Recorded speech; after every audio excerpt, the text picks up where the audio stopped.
Ça veut dire quoi pour toi faire cohabiter les hommes et les arbres? Alors, faire cohabiter les hommes et les arbres.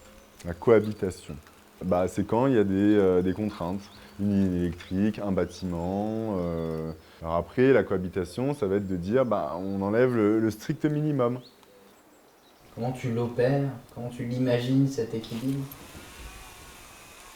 Enfin, pour moi, il y a pas c'est foncièrement déséquilibré, en fait. Les arbres, ils se défendent pas contre nous, hein. Ils sont là et nous, on vient, on les coupe. Et c'est forcément déséquilibré.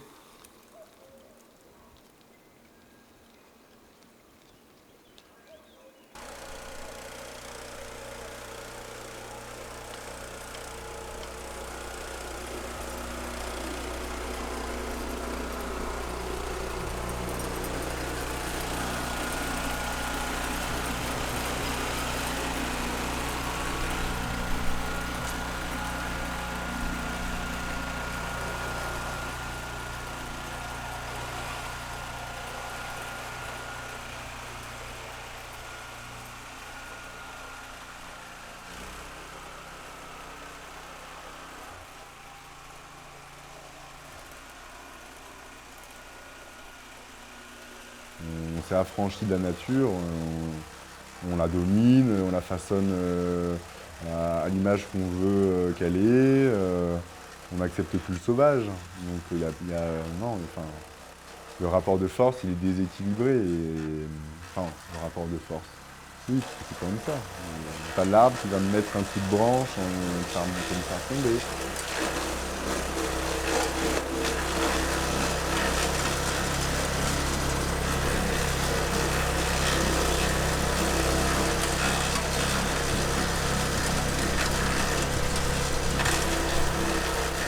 Ah, tu vois, il y a une fourche là, là-haut. Tu veux, tu veux Après, couper par avant? rapport à ça, tu vois, moi je viendrais plutôt ici, quoi. Ah, c'est gros. Bon. Pas au-dessus? Non, mais. Bah, tu vois, elle déborde. Donc si on veut... Ouais, mais c'est une grosse coupe quoi. Ah, fait 15. Pour du chêne, ça passe.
C'est comme ça que tu vois ton, ton rôle à l'égard de la nature, de faire de la pédagogie. Oui, peut-être. Oui. En tout cas, je suis content quand j'arrive à sauver des arbres. Que des gens m'appellent, ils veulent absolument couper des arbres, couper des arbres, couper des arbres, pour la vue, pour nanana. Alors ok, des fois je comprends, je trouve ça légitime. Mais des fois je trouve que c'est un peu exagéré.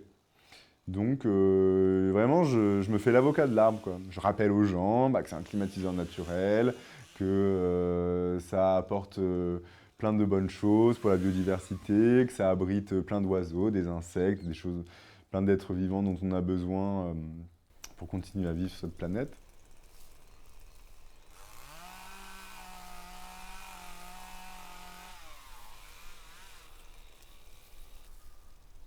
L'idéal, ce serait de pas de jamais couper les arbres en fait. Ce serait super de les laisser pourrir sur pied, ce serait le top. Mais bon, c'est pas possible parce qu'on a créé des maisons, on fait des maisons très compliquées, très chères. Et voilà. C'est quasiment toujours pour les maisons qu'on abat des arbres.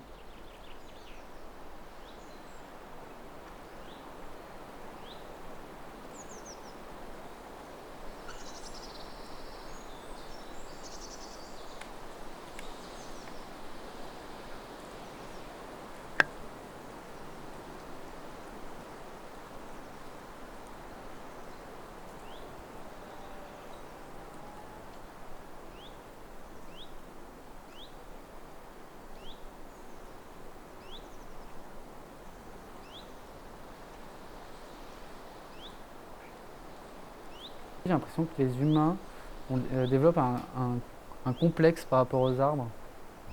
Parce que les arbres sont grands, les arbres vivent très longtemps, ils demandent rien à personne, ils bougent pas, ils sont sereins. Je crois qu'il y a plein de gens que ça dérange en fait. Ça frustre. Il faut faire quelque chose. C'est pas possible une masse si grande, immobile, qui sert à rien, qui est là. Il faut faire quelque chose. Ça les énerve en fait.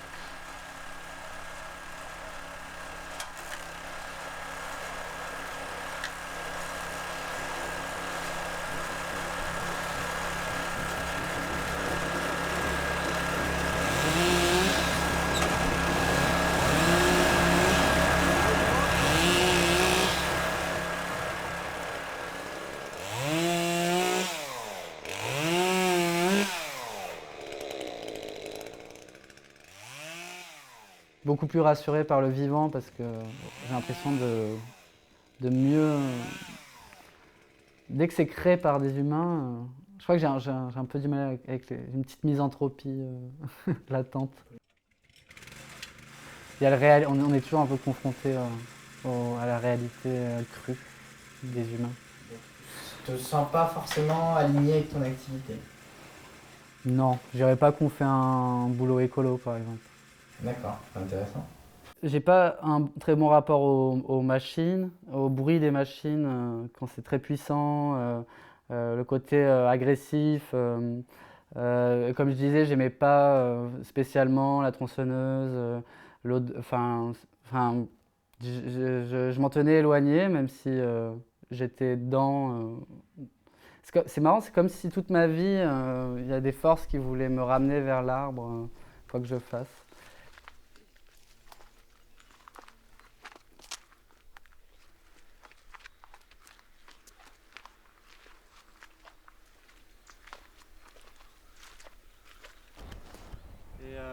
Et je me suis frayé un chemin entre les buis et au bout d'un moment je suis tombé sur l'arbre qu'on va aller voir. Et j'étais hyper excité parce que je me demandais si Antoine le connaissait, parce que je savais que ça lui plairait. Et je suis vite allé le voir, je lui ai dit Antoine, j'ai trouvé un arbre, un chêne énorme. Tu le connais avec un lierre qui court dessus. Et il me dit non, je connais pas, et j'étais trop content et on est allé le voir.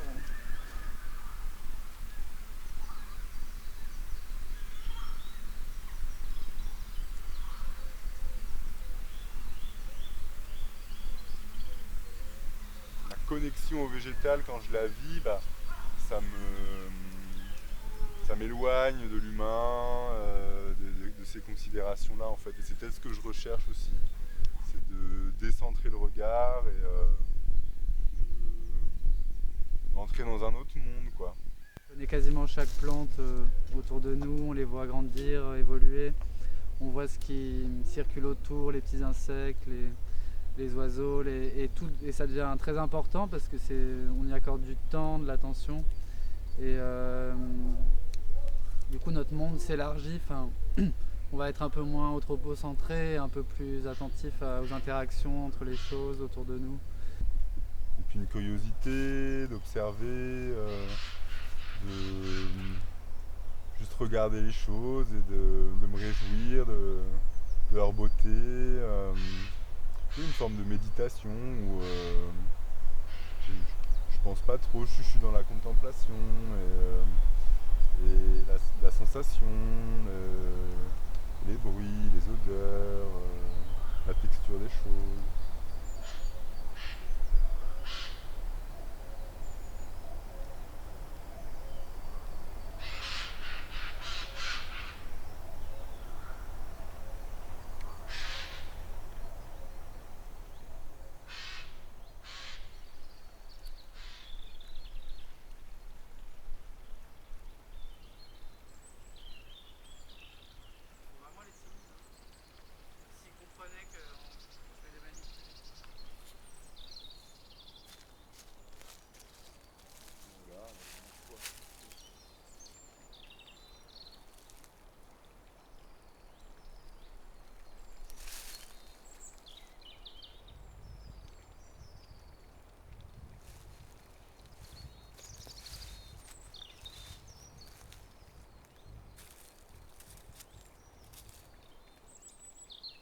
pour moi, la création, c'est pas que dessiner, c'est aussi les aménagements que je fais dehors. Et ça, par contre, à la fin d'une journée, je peux pas dessiner, mais je peux aller continuer à trifouiller la terre, à déplacer des pierres, à planter quelque chose. Ça va. Et avec Antoine, on développe un jardin. On a une source, donc on a creusé des mares naturelles, sans bâche, en jouant avec le sol argileux du terrain. Et ça a fonctionné, donc on est trop content et on a envie d'embellir cet endroit.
Oh, bah, on ne pourrait pas faire plus. Enfin, déjà, il y a des chantiers qu'on refuse de faire ou des arbres qu'on laisse tranquilles à force de convaincre les gens que c'est pas la peine.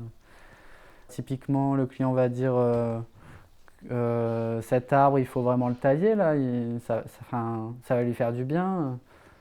Du coup, on leur dit mais il n'y a rien en dessous, enfin, il vous dérange pas, il vous masque pas de la lumière, non. Et ben pourquoi vous voulez le tailler? Bah parce que faut tailler un arbre. Et du coup on dit bah non, pourquoi faut tailler? Et là le client, ben je sais pas en fait, c'est vrai. Pourquoi faudrait tailler cet arbre? Et les gens croient que c'est ce qui se fait, il faut tailler un arbre. Et c'est d'une prétention incroyable ou d'une ignorance incroyable parce que ça sous-entendrait que les arbres nous ont attendus pour être à fond de leur potentiel, quoi. Une taille ça fait jamais du bien à un arbre. Ça fait des millions d'années qu'ils font leur vie de manière prodigieuse. Et donc on doit toujours expliquer aux gens que les arbres, ils vont très bien. Ils n'ont pas besoin d'être taillés.